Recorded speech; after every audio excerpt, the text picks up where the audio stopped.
أعوذ بالله من الشيطان الرجيم بسم الله الرحمن الرحيم الحمد لله وكفى ثم الصلاة والسلام على عباده الذين اصطفى وبعد السلام عليكم ورحمة الله وبركاته aray musidɓe julɓe tedduɓe teddirɓe l'islam ɓawen yettude o wiyeteɗo allah duwano nelaɗo makko sallallahu alayhi wa sallam kanko e ɓeygure makko e sahabaɓe makko e kala jokkuɗo lawol ɓeɗo aray mi salmini on salminago l'islam salminago yimɓe aljanna ka aljanna mi turki allah yo allah waɗo en fo meɗen hara koye jiyaɓe yimɓe aljanna haray yontere hande en yewtuno fi golle ɓe bileɓe e ndureɓe yimɓe bomɓe ko honno ɓe gerirta sonnajo fiwata o jombe en yewtuno ɗin ɗon yontere hande haray noon wiɗen en yewtay hande ko honno on tigi wawata nyawdorade si tawi o gerama en yewtuno ko feƴƴi mandeji hollayɗi ɗin oɗo ko haɗi o jombe ko ɓay ko gere no wodi woɓɓe ko kan ton haray ko hatta ɓe jombe sabu ellaji gotum hino ton amma non ɗo ko wonɗe yewtude ko honno on tigi nyawdorta si tawi yewtere feƴƴi noon nde yontere hande a daari a tawi mandeji ɗin fopp hino e maɗa haray ko ni hanuɗa nyawdorade ko honno gerdata ko adi kon taw aɗomi yewtude ko honno on tigi nyawdorta neɗɗo fu neɗɗo fi ko nyawdorte ko yo battin e ma fi yo nangu ko be wona taw hara ko a juulayɗo waktuji ɗin jowi hiɗa reeni e majji taw waktuji ɗin feƴƴirtama a juulayɗino ɗi hana juulirede noon kadi e leer majji tawata kadi neɗɗo on ko woɗɗitiɗe e ko harmi kon kadi maximum possible tawata neɗɗo on sonnajo on na a heɗotoɗo musique tawata kadi hara sonnajo on kadi na o morotoɗo meche ko wiyete ko rasta tawata kadi hara sonnajo on na o waɗowo jeeno na o jillodireɓe worɓe jananɓe hawara sonnajo on kadi na o accitirɗo ni ɓandu makko ndu hara kadi sonnajo on kadi na o yawiɗo nene e baba si tawi ɗiɗo timmi haray nyawdagal ngal hande kadi sa rewri ngol lawol ngol wonɗe wolde ɗo bi isnillahi ta'ala inchallahu waway battinde e maɗa nyawdoɗa allah okkoroma modibbo e hino ɗo toɓɓe jeetati ɗe on tigi hani waɗugol fiya waw nyawdagol si tawi ko a geraɗo fi wata a jombe kono wonti watta go'o ko assalatu ala nabiyi sallallahu alayhi wa sallam ko ya juulu e nelaɗo sallallahu alayhi wa sallam nde laabi 11 inna honɗum allahumma salli ala muhammadin wa ala ali muhammadin kama sallaita ala ibrahima wa ala ali ibrahima innaka hamidum majid اللهم بارك على محمد وعلى آل محمد كما باركت على إبراهيم وعلى آل إبراهيم إنك حميد مجيد ودا أودو نلابي سابو إيغو إيدي جانغا سورة الفاتحة بسم الله الرحمن الرحيم الحمد لله رب العالمين الرحمن الرحيم مالك يوم الدين إياك نعبد وإياك نستعين اهدنا الصراط المستقيم صراط الذين أنعمت عليهم غير المغضوب عليهم ولا الضالين لا بتتي سيدون فئي جنغا سورة الكافرون لا بتتي قل يا أيها الكافرون لا أعبد ما تعبدون ولا أنتم عابدون ما أعبد ولا أنا عابد ما عبدتم ولا أنتم عابدون ما أعبد لكم دينكم ولي دين لا بدتي سيدون فئي ودا سورة الإخلاص قل هو الله أحد الله الصمد لم يلد ولم يولد ولم يكن له كفوا أحد لا بدتي سيدون فئي ودا سورة الفلق قل أعوذ برب الفلق من شر ما خلق ومن شر غاسق إذا وقب ومن شر النفاثات في العقد ومن شر حاسد إذا حسد ودا كدي لابي تتي سيدون فئي ودا قل سورة الناس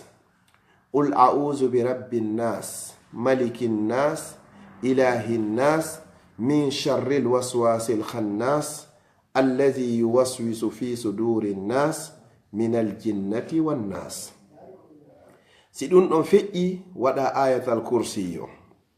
allahu la ilaha illa huwa alhayyu alqayyum la ta'khuzuhu sinatun wala nawm lahu ma fi lsamawati wa ma fi lard man dha alladhi yashfau indahu illa biiznih يعلم ما بين أيديهم وما خلفهم ولا يحيطون بشيء من علمه إلا بما شاء وسع كرسيه السماوات والأرض ولا يؤوده حفظهما وهو العلي العظيم. ودا أودو نلابتتي سيدون نفئي ودا أو آية دو قل بندو لونغول آية الكرسي ولا يؤوده حفظهما وهو العلي العظيم. ولا يؤوده حفظهما وهو العلي العظيم. ولا يؤوده حفظهما وهو العلي العظيم. بلا بجيني جوكي ديرام سيدون نون فيجي جانغا او آية دو وندو سورة الأعراف آية تيمدره enogay jeene ko ɗum woni laqad ja'akum suratu tawba afwan woni na suratul araf ko suratu tawba kalannode net laqad ja'akum rasulun min anfusikum azizun alayhi ma anittum harisun alaykum bil mu'minina raufur rahim fa in tawallaw faqul hasbiyallahu la ilaha illa hu alayhi tawakkaltu wa huwa rabbul arshil azim. janga oɗo nde laabi tati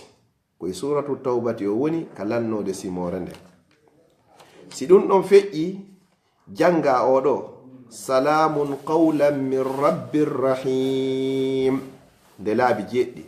salamun qawlan min rabbir rahim. oɗo ko woni koye suratu yasin aya 57.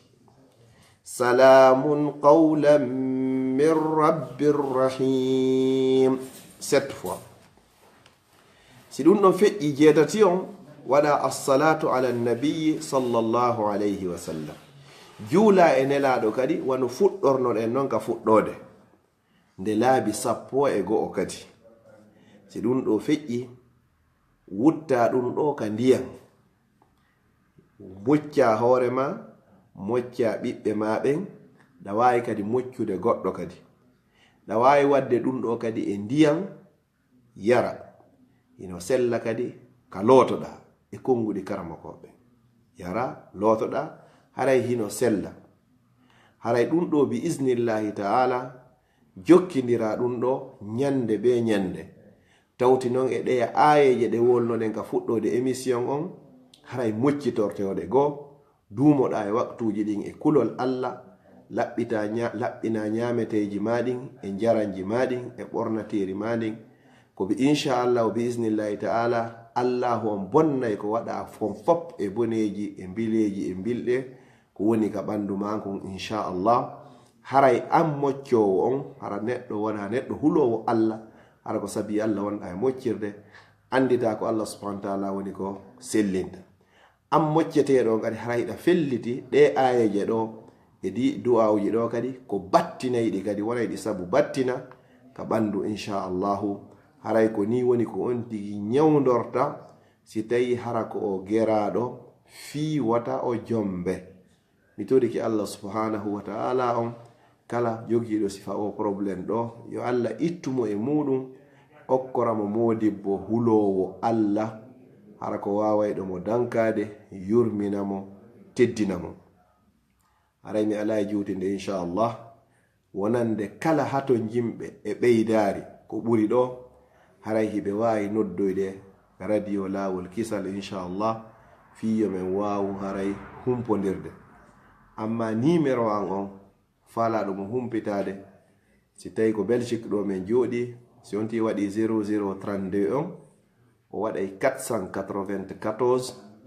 o waɗa 13 o waɗa 64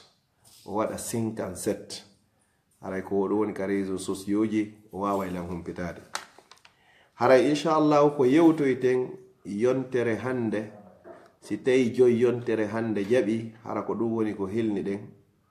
ko honno bileɓe ɓen e ndureɓe ɓen wawata jogorade ngorgu goɗɗo ɓe jogo ngorgu makko ngun hara joni on tigi hino e jam ha si sutike sonnajo muɗum on ko honno ɗum ɗon kay wawete ñawdirede ko nden toɓɓere ɗo woni ko yewtoyte yontere hande inchallah ko andirton ɓeɓe Allah itti barki e muɗum piiji ɗi fop hiɓe wawa waɗugol sabu ko Allah nangiroya ɓe si ɓe jogike ngorgu goɗɗo hara wawata yottade sonnajo makko so acciti tun sonnajo on hara mo wondi e ngorgu no sutori sonnajo makko on hara foppu gayni bontude alay ko honno yewtirte non ko honno no ñawdirte ko ɗum wani émission men on yalkami saaro o ɗo inchallahu taala yo Allah on tawnu en hara ko ɗum woni ko hirniɗe mi toriki Allah subhanahu wa taala on kala feƴƴinoyɗo nde yewtere ɗo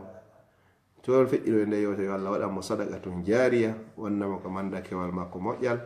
yaafomo yaafo mawɓe makko ittanamo ande aduna e lakara hokkamo jannatul firdausil ala